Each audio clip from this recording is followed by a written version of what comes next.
Welcome to week 5, also known as paper week. This is the week that you turn in your essays.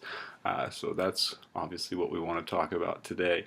I hope everything's going well. I really enjoyed reading y'all's drafts. Hopefully you've gotten a chance to take a look at them, and let me know if you have any questions. If you have any trouble with your draft, let me know ASAP. You should have gotten them back on Wednesday. I've heard from quite a few of you, and I expect to hear from more of you as the week goes on. But again, this is the week that your paper is due, so you'll want to get that in by Friday. In light of that, we're going to have a pretty short video lecture this week. I've assigned a pretty short reading for this week. You're only going to have one reading quiz. It's a 10-question quiz covering the chapters from Norton Field Guide. So really what I want you worrying about this week is your paper, and of course keep up with your blog as always. And of course I'm really enjoying reading those. Those are fun. This is the week that the papers due. Normally, if this were a face-to-face class, I'd cancel a class or two and meet with you individually in conferences in my office or something like that. But since it's an electronic class, we're going to do it a little bit differently and just sort of ease up on the work a little bit this week in hopes that gives you time to go through my comments on your essays, make sure that I answer any questions you have, send me emails, do whatever you need to do to get your paper done as well as you can possibly get it done. In that vein as well, a couple of you have mentioned coming to see me during my office hours, which is totally fine, obviously. I do have pretty limited office hours right now. I'm only on campus on Mondays and Wednesdays, just for a couple of hours, and those really aren't adjustable. I don't live in Stillwater anymore, so I commute in from Tulsa. So if you can't be there 1:30 to 2:30 on Monday or Wednesday, then the best thing to do is communicate with me electronically. But that's, I think, something we should be used to if we're taking an online class, and it being 2015, communicating electronically is a very good skill to have these days. So that's something we're always working on. If you do try to come see me in person, if I'm not there right at 1:30, wait just a minute. I have to deal with parking and traffic and buses and everything else. So sometimes I'm not there right at 1:30. But if I'm not there, I will be there very soon. Okay. Other than that, I'd really like to communicate primarily via email. I know there are some concerns about emails being misunderstood and things like that. But the more we work at it, the better it will be, and that should be a goal of ours in this class. I think taking an electronic composition class to learn to communicate as effectively as we can electronically, right, online. So I expect to hear from quite a few more of you as the week goes on. We'll talk about that. What I want to do in today's lecture is just address some kind of general concerns, some general things that I saw. Again, I read all your drafts. They're looking great. You're all on the right track, but nobody's was perfect. And of course, there is no such thing as a perfect paper, but we're going to try to get them as close to that as we can this week. So I want to address some general concerns this week with the video lecture, and some things that I want you to work on as you try to finish these essays. Of course, when I say finish, that's always a loaded term with an essay. No essay is ever completely done, but we're going to get them as done as possible. One of the steps that you'll need to take to do that is, of course, synthesizing the ideas that you come up with, synthesizing your argument out of the primary and secondary materials that you've been dealing with for the last couple weeks. So read chapter 46, which will cover some of these important ideas, and then take your quiz over that, and 47 and 48, which covers avoiding plagiarism.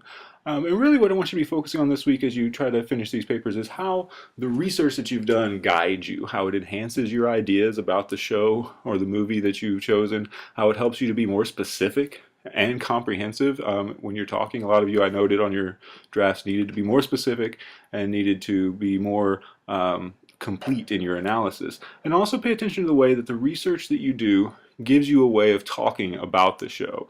It identifies themes, it identifies maybe keywords, it increases your vocabulary and your breadth of knowledge about the show or the movie that you're talking about. And that's hugely important because that allows you to step into that conversation using the appropriate language, using the appropriate words, and discussing the appropriate things. So really pay attention to how your research is guiding you.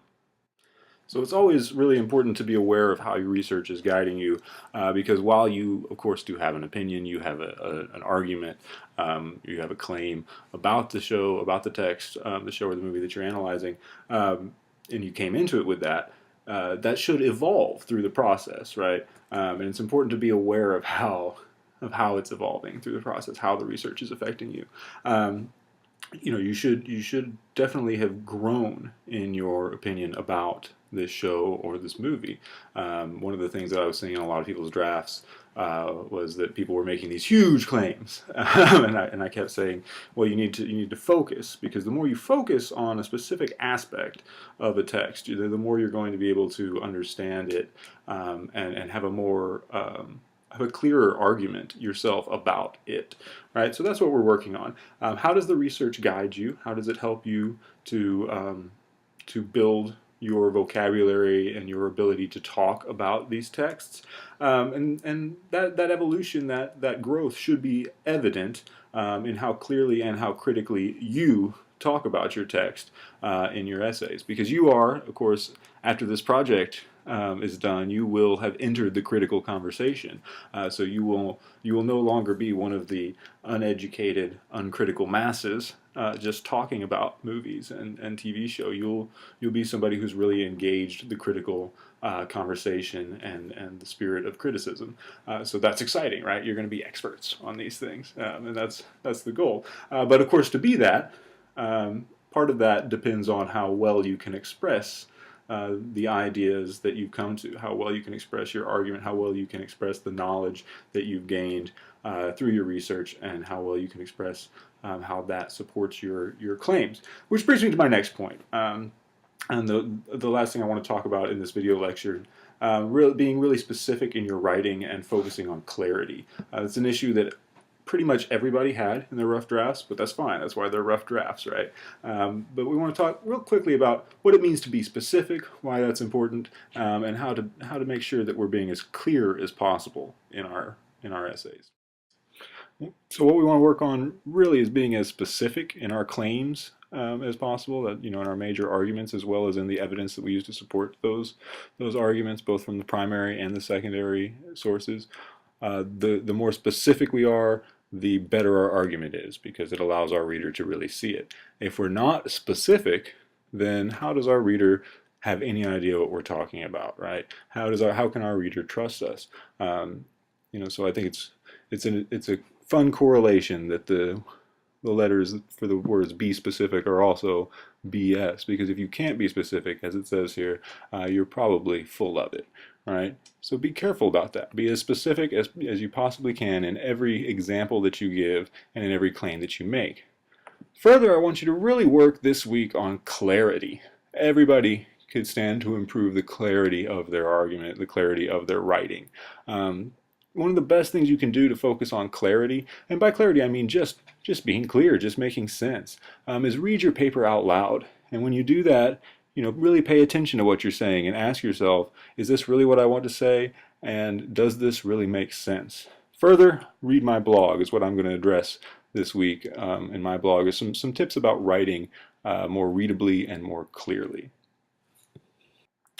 Yeah, so this week, as you're revising and working on getting your paper in, focus on clarity. I can't stress enough how important reading out loud can be, and it sounds weird, and you'll annoy your roommates and things like that, but it's really important, because if you're reading something out loud and it sounds funny, it probably is. There's probably something wrong with it. Really pay attention to yourself. It's not enough to just read out loud, but to really pay attention to what you're saying and make sure that it makes sense, make sure that it is what you want to be saying, and make sure that it's clear and focused and specific enough. So really pay attention to that. I always encourage my students to write in a way that's similar to how you would talk, and by that I mean, don't, if you would say something one way, say it that way. There's no better way to say something than to just say it. A lot of times we find ourselves trying to pretty up our language and make it sound more intelligent or fancy or whatever. And that's not necessary, because what that often does is lead to unclear prose. The best thing to do is to write in a clear way, as if you are speaking to me about this thing. Now, the thing is that the more you learn, the more research you do, the more critical conversations you engage, the more eloquent and intelligent sounding your writing will become anyway, because that will be how you talk about these things. But don't try to deliberately make it fancy or make it sound smart. Don't go looking for the $5,000 word when the $2 word will do. Right? Focus particularly on making clear claims supported by clear evidence and good specific examples. Okay, so here's your to-do list for this week, and I hope to hear from you all very soon. Catch you on the flip side. As always, you want to do your reading quiz. It's just one quiz covering the 3 chapters in the Norton Field Guide, so that should be taken care of quickly so that you can get on with your other stuff. Again, read my blog, which will be up, should be up as soon as this video is, but it may be up a little bit later on Monday. And then do your own blog. Again, keep giving me your 250 words. You're doing great with that, and I'll be commenting on those in the very near future some more. Stay in touch with me about your essays. Any questions you have, ask them. Do not hesitate to ask. And then, of course, submit Essay 1 to the online classroom by midnight Friday. Again, I hope to hear from you if you've got any questions. If not, just keep on keeping on, and I'll talk to you next week.